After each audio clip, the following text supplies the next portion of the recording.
Hello and welcome to my channel, and today we're going to talk about what teens are doing for money nowadays, and this country is in trouble. I really feel sorry for a lot of people, and I really feel sorry for these youngins who have no hope, it seems like, and don't really have decent jobs, because that's just how America is nowadays, and they're letting in all sorts of people, and that's what's going on over here. But today we're going to talk about what cartels are doing to get your kids to go to the border where I'm at. I am in Brownsville, Texas. I'm a border town, and boy, is there a lot of crap going on down here. And so let's get to the article here. So cartels are using flashy social media posts with piles of money, jewelry, and luxury items to entice teens in America and Mexico to smuggle in those illegals across the US border.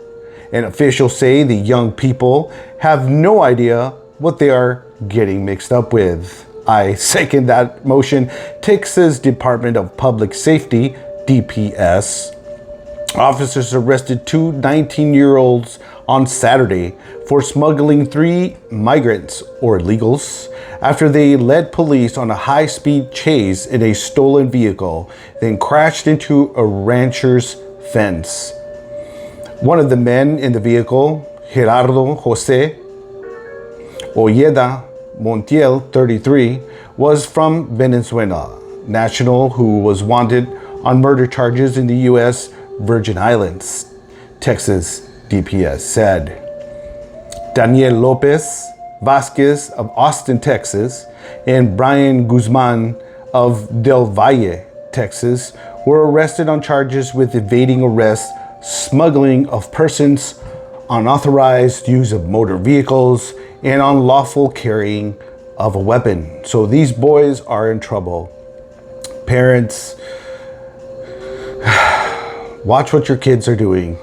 Customs and Border Protection were not be able to reach for comments.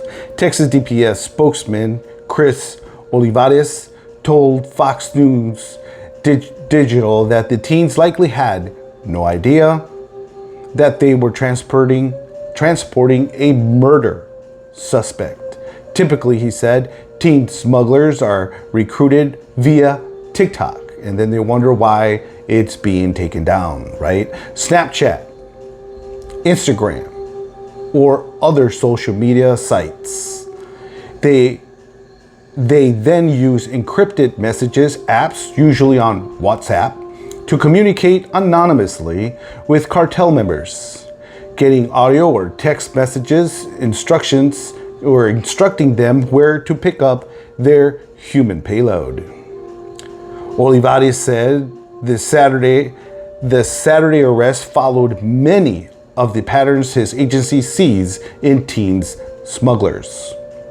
In most cases, they evade law enforcement. They get in these high-speed chases. They're not only putting themselves and the people in danger, they're putting innocent bystanders at risk. We have had cases where people are killed.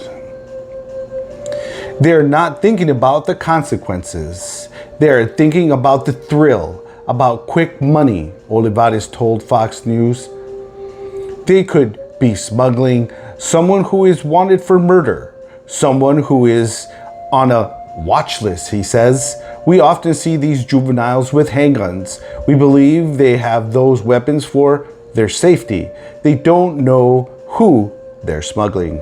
Over 40,000 arrests made by the Texas DPS Operation Lone Star in March, and 36,000 felony charges among them. Thousands are associated with human smuggling. It's going on everywhere.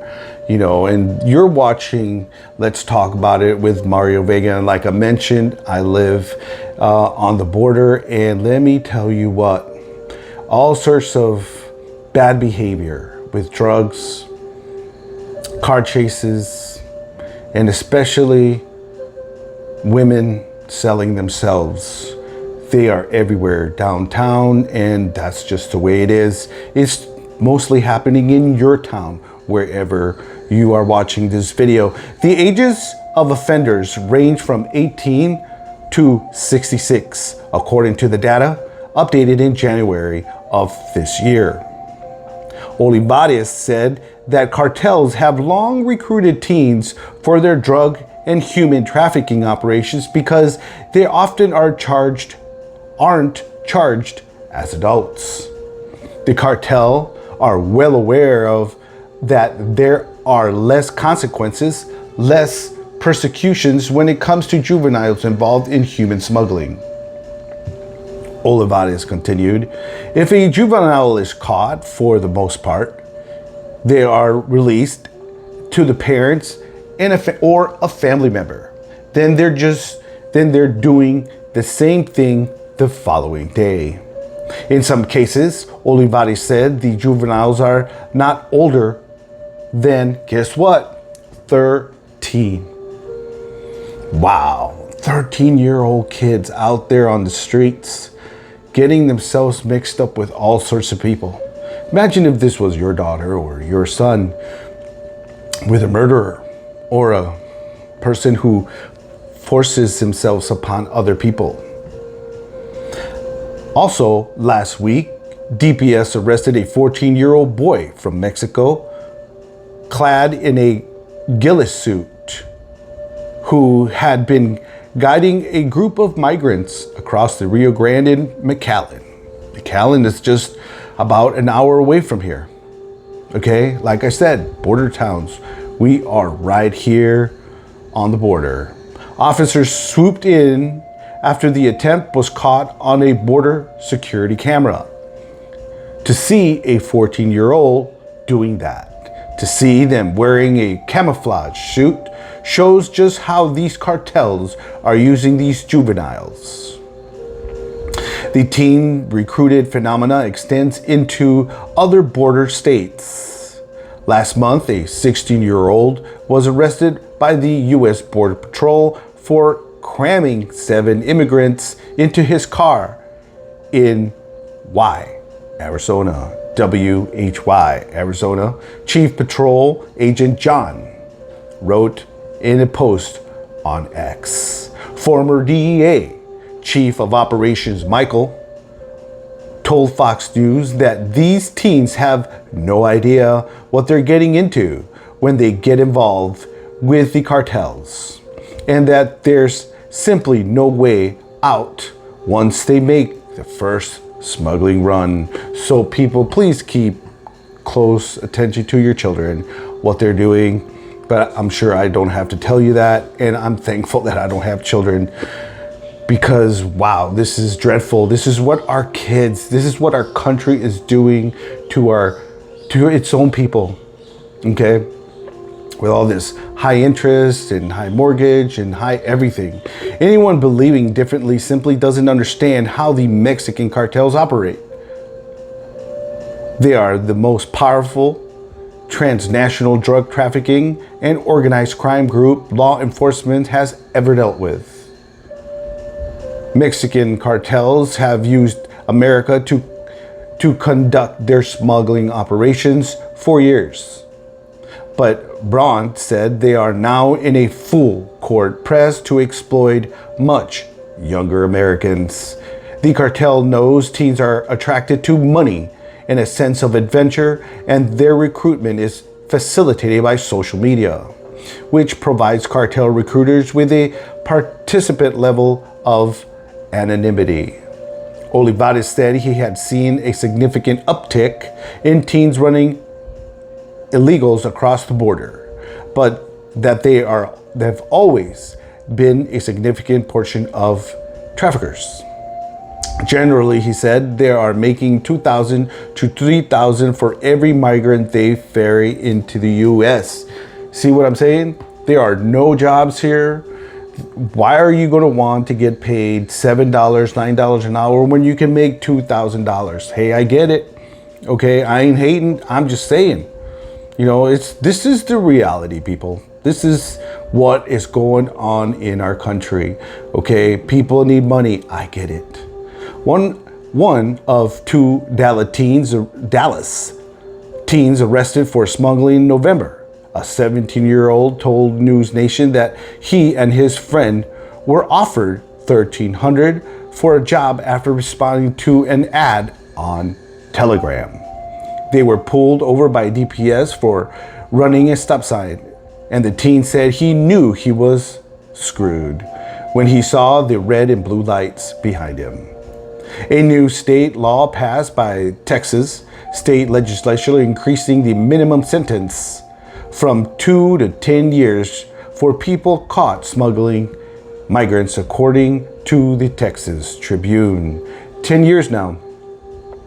But the consequences extend further than just time behind bars, Olivares and Braun say.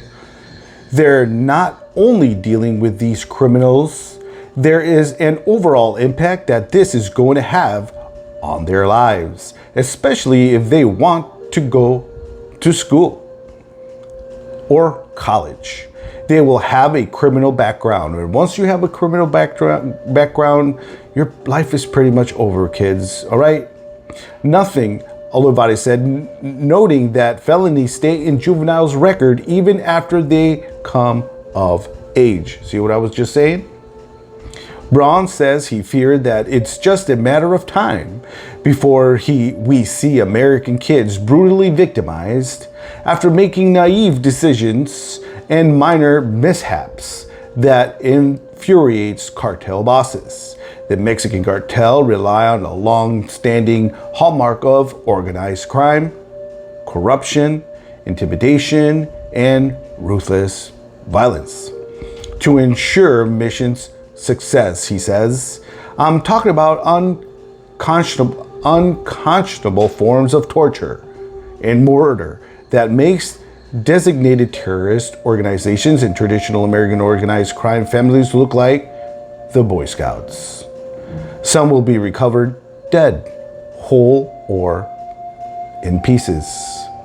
After enduring ravenous forms of torture, he continues, some will never be seen or heard of again. I don't want to sound crude. I'm just telling it the way it is. This is what our government can expect if it doesn't take its head out of the sand when it comes to border security. And again, this is Mario with some news, because this is the topics that we talk about on this channel, because we also talk about, subjects like rape, assault, physical violence, child abuse, and things like that, because most 2/3 of Americans have gone through this, and I'm here offering ways on how to start loving yourself and caring for yourself and change your mindset so you can become a better human being to yourself and society. And with that, I am out, and I will see you in a later video.